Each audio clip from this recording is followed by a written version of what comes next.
Good morning class. Chapter 1 का हम आपको रिवीजन केमिस्ट्री का करा रहे थे, केमिकल रिएक्शन मीन्स रासायनिक अभिक्रियाओं।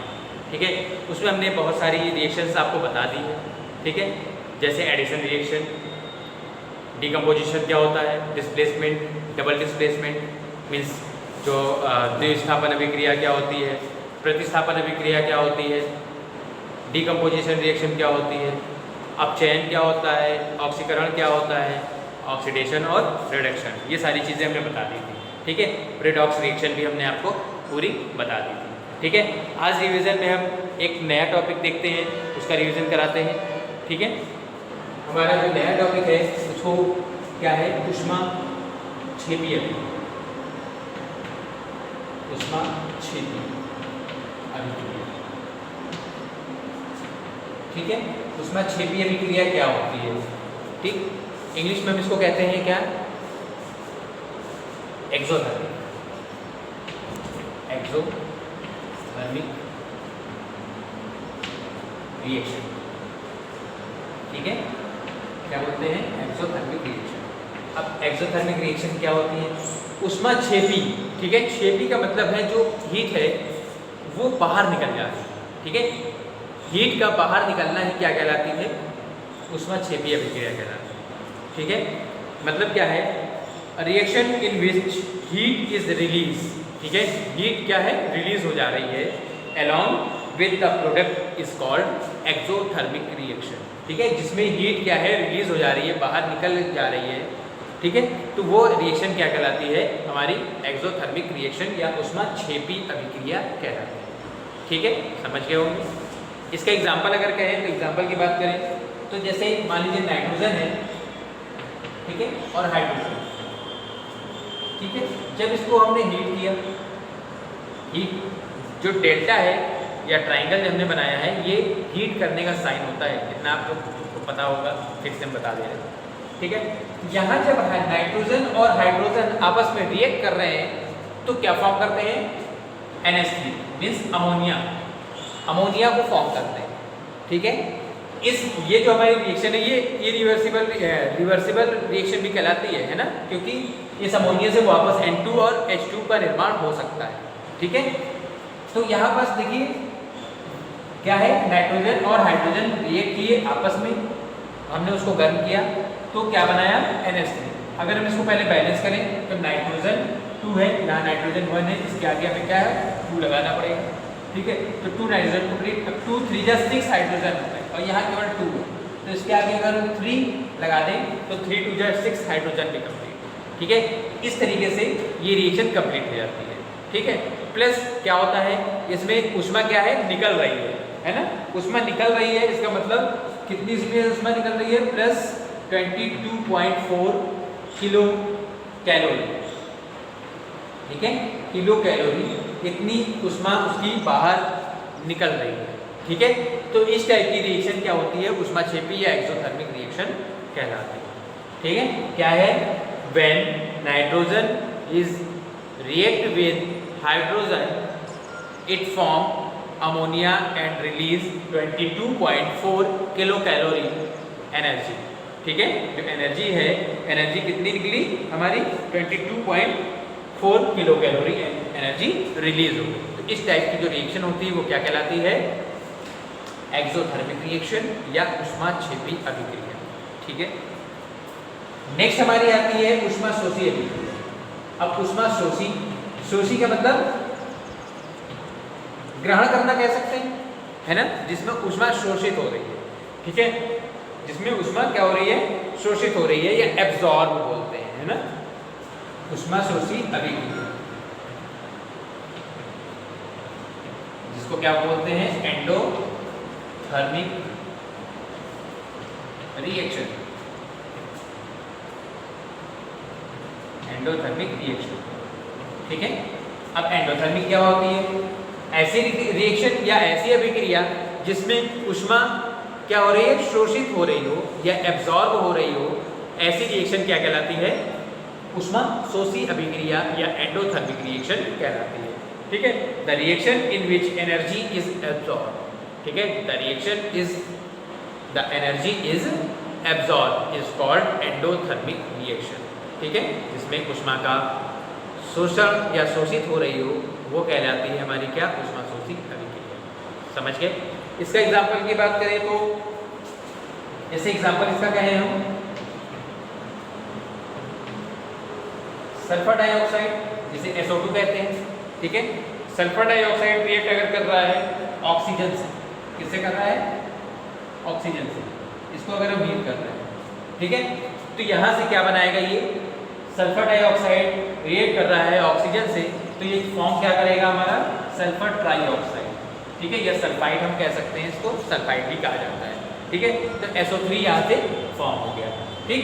अब देखिए इसको हम बैलेंस अगर करना चाहें तो सल्फर 1 है, लेकिन यहाँ जो ऑक्सीजन है वो कितने हैं, 4 है, यहाँ 3 है, ठीक है। तो इसको हमें बैलेंस करना है। बैलेंस करने के लिए हमें क्या करना होगा, अगर हम यहाँ इसके आगे 2 लगा दें तो 2 सल्फर यहाँ हो गया, तो 2 सल्फर, इस सल्फर को अगर हम पूरा करना चाहें तो 2 सल्फर कंप्लीट। अब क्या है, 2 to the 4 ऑक्सीजन है और 2 ये ऑक्सीजन है, तो 4 और 2 6 ऑक्सीजन हो गया। अब 2 3 जा 6 यहाँ ऑक्सीजन हो गया, ठीक है। तो इस तरीके से क्या है, ये हमारी जो सल्फाइड है, ये सल्फर ट्राइऑक्साइड है, ये कंप्लीट हो जाती है, ठीक है। और प्लस साथ में ऊष्मा कितनी शोषित हो रही है, 60 किलो कैलोरी, ठीक है। कितनी शोषित हो रही है, 60 किलो कैलोरी जो एनर्जी है वो हमारी क्या हो रही है, शोषित हो रही है, ठीक है, मतलब उसको मिल रही है, एब्जॉर्ब हो रही है, ठीक है। तो इस टाइप की रिएक्शन हमारी क्या कहलाती है, ऊष्मा शोषी अभिक्रिया कहलाती है, ठीक है। आई थिंक समझ गए होंगे, जिसमें ऊष्मा शोषित हो रही होती है या एब्जॉर्ब हो रही होती है, वो रिएक्शन हमारी क्या कहलाती है, ऊष्मा शोषी अभिक्रिया कहलाती है, ठीक है। अब नेक्स्ट हम बात करते हैं कोरोजन क्या होता है।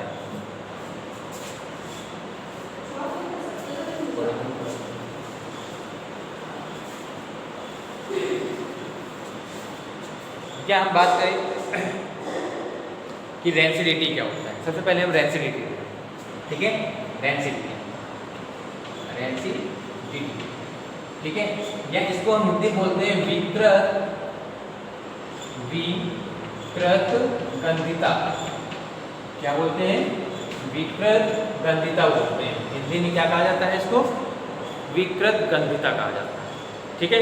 इसकी अगर हम डेफिनेशन की बात करें, the food materials contains oil and fats used to spoil after some time due to oxidation, ठीक है। ये होता है रेंसिडिटी। मीन्स क्या हुआ कि जो फूड मटेरियल होते हैं उसमें ऑयल और फैट्स अधिक मात्रा में मिले होते हैं, ठीक है, लेकिन अगर उसको हम कुछ समय के लिए या कुछ दिनों के लिए अगर हम किसी चीज़ में पैक करके रख दें तो वो कैसा होता है, खराब हो जाता है, ठीक है, क्योंकि उसमें ऑक्सीकरण अभिक्रिया या जो ऑक्सीडेशन अभिक्रिया होती है वो उसमें प्रारंभ हो जाती है, चलने लगती है, जिसके कारण जो फूड होता है वो कुछ समय बाद या कुछ दिनों बाद खराब हो जाता है, ठीक है। इस क्रिया को हम क्या कहते हैं, विकृत गंधिता कहा जाता है या रेंसिडिटी कहा जाता है, ठीक है। तो इसमें क्या होता है, this can identify fragrant smell, this is called rancidity. और जैसे ही वो खराब होता है तो उसमें क्या होती है, एक अजीब सी सड़ने की या किसी भी टाइप की स्मेल आने लगती है, गंदी स्मेल या बुरी स्मेल आने लगती है, ठीक है। तब हमें लगता है कि वो जो फूड है या जो भी चीज़ है वो क्या हो गया है, खराब हो गया है, बेकार हो गया है, ठीक है। तो इस टाइप को या इस चीज़ को हम क्या कहते हैं, रेंसिडिटी कहते हैं या विकृत गंधिता कहा जाता है, ठीक है। इसको हम क्या कहते हैं, विकृत गंधिता कहते हैं, ठीक है। कोई भी चीज़ हो, चाहे वो अचार हो, रोटी हो, ठीक है, या कोई भी सब्जी हो, अगर हम उसको रख दें, ठीक है, कुछ दिनों के लिए या कुछ समय के लिए अगर हम उसको रख दें तो वो क्या होगा, धीरे धीरे स्पॉइल हो जाएगा, खराब हो जाएगा, ठीक है। तो उसको हम क्या कहते हैं, रेंसिडिटी कहते हैं, या उस चीज़ को हम क्या कहते हैं, रेंसिडिटी कहा जाता है, ठीक है। इसके बाद हम बताते हैं आपको कोरोजन, ठीक है। कोरोजन क्या होता है, कोरोजन को हिंदी में हम कहते हैं संक्षारण। क्या बोलते हैं, संक्षारण। अब संक्षारण होता क्या है, ठीक है, संक्षारण या कोरोजन क्या होता है। कोरोजन क्या होता है, जब कोई धातु अपने आसपास की आर्द्रता या अम्ल से प्रभावित हो जाती है। कोई भी अगर मेटल है वो अपने आसपास की आर्द्रता में नमी से प्रभावित हो जाती है तो यह क्या हो जाती है, संरक्षित हो जाती है, ठीक है, संरक्षित हो जाती है और यही क्रिया क्या कहलाती है, संक्षारण कहलाती है। जैसे अगर हम एग्जाम्पल की बात करें, अगर हम आयरन को मीन्स लोहे को अगर हम रख दें कुछ दिनों के लिए और वहाँ पास नमी हो, आर्द्रता या मॉइस्चर हो या उस पर पानी पड़ गया है, ठीक है, तो वो क्या होगी, उसमें जंग लग जाती है ना, रस्ट लग जाती है, ठीक है। तो वही रस्ट का लगना ही क्या कहलाता है, कोरोजन कहलाता है, ठीक है। अगर हम चांदी की बात करें, चांदी देखिए कुछ दिनों बाद हम देखते हैं जो चांदी हमारी होती है, सिल्वर होती है, कुछ दिनों बाद देखते हैं वो काली पड़ जाती है, ठीक है, तो वो भी संरक्षित हो जाती है, ठीक है, उसमें भी वो भी कोरोसिव हो जाती है और उसमें एक लेयर चढ़ जाती है, ठीक है, लेयर चढ़ जाती है जिसे क्या कहते हैं, वही कोरोजन कहलाता है, ठीक है। इसी तरीके से अगर हम उसकी बात करें तांबे की, तो तांबे के बर्तन में देखिए हरे रंग की पॉलिश, ये हरे रंग का कवर चढ़ जाता है, ठीक है। अगर हम वो पानी उसमें पड़ा रहे तो उसमें देखते हैं कि कुछ दिनों बाद हरे रंग का कवर चढ़ जाता है ना, तो वो भी क्या है, कोरोसिव हो जाता है, ठीक है। इस तरीके से हमने लोहे की बात करी, आयरन की बात करी, तो उसमें जंग ले जाती है, भूरे रंग की कैसी जंग लग जाती है, तो ये हम कहेंगे कि ये संरक्षित हो गई है, ये क्या है, इसी को कोरोजन कहा जाता है, ठीक है। तो कोरोजन आप समझ गए होंगे क्या होता है, ठीक है। इस तरीके से वो क्या होता है, कोरोजन कहलाता है, ठीक है। तो आज हमने आपको क्या क्या बता दिया, आपको हमने एक्सोथर्मिक रिएक्शन बताई, एंडोथर्मिक रिएक्शन क्या होती है वो बताई, रेंसिडिटी क्या होता है वो बताया, और कोरोजन क्या होता है वो बताया, ठीक है। इस तरीके से जो चैप्टर 1 है केमिस्ट्री का वो कंप्लीट हो जाता है, ठीक है। कुछ रिएक्शंस, इंपॉर्टेंट रिएक्शंस हैं जो कि हम बाद में बताएंगे, ठीक है। ये फिलहाल चैप्टर 1 आपका खत्म हो जाता है, ठीक है। और आप लोग रिवाइज भी अच्छे से करिए, जो अभी नए जुड़े हैं तो वो भी इस वीडियो को देखें। आप लोग वीडियो देखते नहीं हो, बस कहते हो हमको समझ में कुछ नहीं आ रहा है, ठीक है। आप वीडियो देखिए, अगर नहीं समझ में आए तो हमसे कहिए, और हम हर वीडियो में यही कहते हैं कि आप लोग फार्मूले जो हैं केमिस्ट्री में उसको अच्छे से रिवाइज जब तक नहीं करेंगे तब तक आपको रिएक्शन बिल्कुल समझ में नहीं आएगी, चाहे वो छोटी सी रिएक्शन हो और चाहे बड़ी हो। रटेंगे तो अगले दिन वो भूल जाएंगे या 2-3 दिन में आप भूल जाएंगे। तो ये आप लोग को बिल्कुल ध्यान रखना है कि रिएक्शन को रटे ना, उसको कम से कम 5 बार लिखें। एक रिएक्शन को अगर 5 टाइम लिखेंगे लर्न करके, समझ के, तो अच्छे से आ जाएगी, ठीक है। तो यहाँ से हमारी चैप्टर 1 एंड होता है, ठीक है।